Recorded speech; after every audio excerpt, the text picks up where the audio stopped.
Všeobecná deklarácia lidských práv v českém jazyce.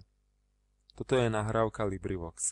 Všechny nahrávky LibriVox jsou v public domain. Pro další informace nebo pro účast na projektu navštívte librivox.org. Namluvil Miroslav Šedivý. Všeobecná deklarace lidských práv. Úvod.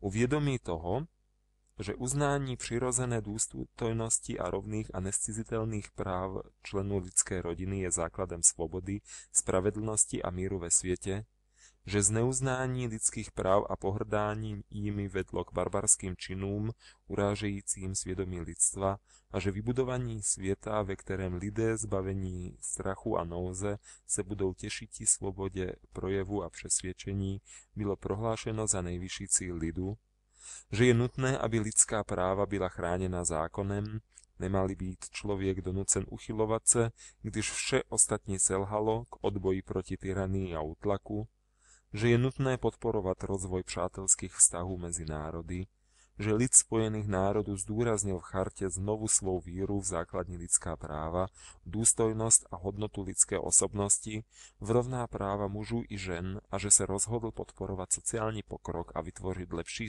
životní podmínky ve větší svobodě, že členské státy převzaly závazek zajistit ve spolupráci s Organizací spojených národů všeobecné uznávání a zachovávání lidských práv a základních svobod a že stejné chápaní těchto práv a svobod má nesmírný význam pro dokonalé splnění tohoto závazku, valné shromáždění vyhlašuje tuto všeobecnou deklaraci lidských práv jakožto společný cíl pro všechny národy a všechny státy za tím účelem, aby se každý jednotlivec a každý orgán společnosti, maje tuto deklaraci stále na mysli, snažil vyučováním a výchovou rozšířit úctu k těmto právům a svobodám a zajistit postupnými opatřeními vnitrostátními a mezinárodními jejich všeobecné a účinné uznávání a zachovávání jak mezi lidem členských států samých, tak i mezi lidem území, jež jsou pod jejich právomocí. Článek 1. Všichni lidé rodí se svobodní a sobě rovní co do důstojnosti a práv, jsou nadaní rozumem a svědomím a mají spolu jednat v duchu bratrství. Článek 2. Každý má všechna práva a všechny svobody stanovené touto deklarací bez jakéhokoliv rozlišování, zejména podle rasy, barvy, pohlaví, jazyka, náboženství, politického nebo jiného zmýšlení, národnostního nebo sociálního původu, majetku, rodu nebo jiného postavení.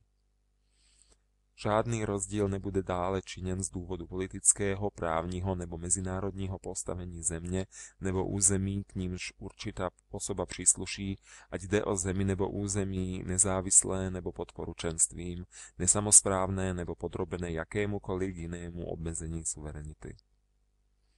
Článek 3. Každý má právo na život, svobodu a osobní bezpečnost. Článek 4. Nikdo nesmí být držen v otroctví nebo nevolnictví, všechny formy otroctví a obchodu s otroky jsou zakázány. Článek 5. Nikdo nesmí být mučen nebo podrobován krutému, nelidskému nebo ponižujícímu zacházení nebo trestu. Článek 6. Každý má právo na to, aby byla všude uznávána jeho právní osobnost. Článek 7. Všichni jsou si před zákonem rovni a mají právo na stejnou ochranu zákona bez jakéhokoliv rozlišování.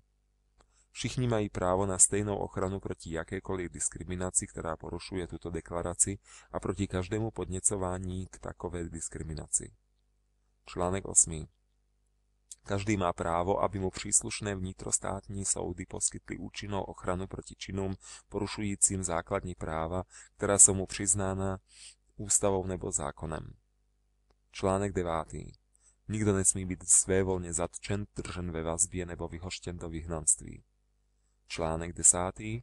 Každý má úplně stejné právo, aby byl spravedlivě a veřejně vyslechnut nezávislým a nestranným soudem, který rozhoduje buď o jeho právech a povinnostech, nebo o jakémkoliv trestním obvinění sneseném proti němu.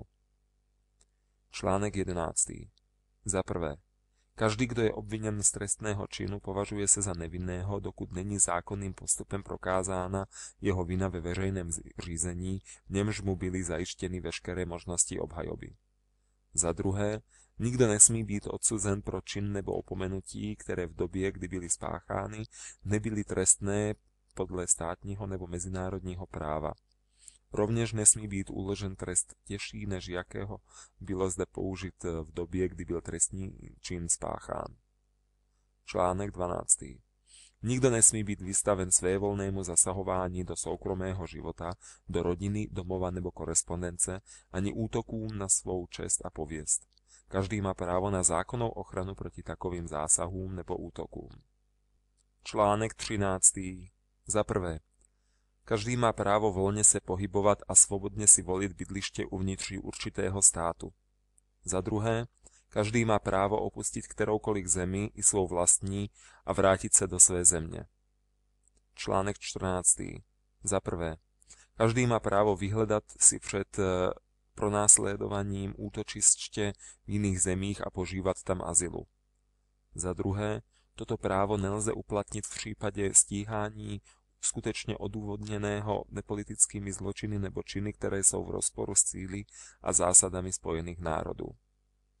Článek 15. Za prvé, každý má právo na státní příslušnost. Za druhé, nikdo nesmí být svévolně zbaven své státní příslušnosti ani práva svou státní příslušnost změnit. Článek 16.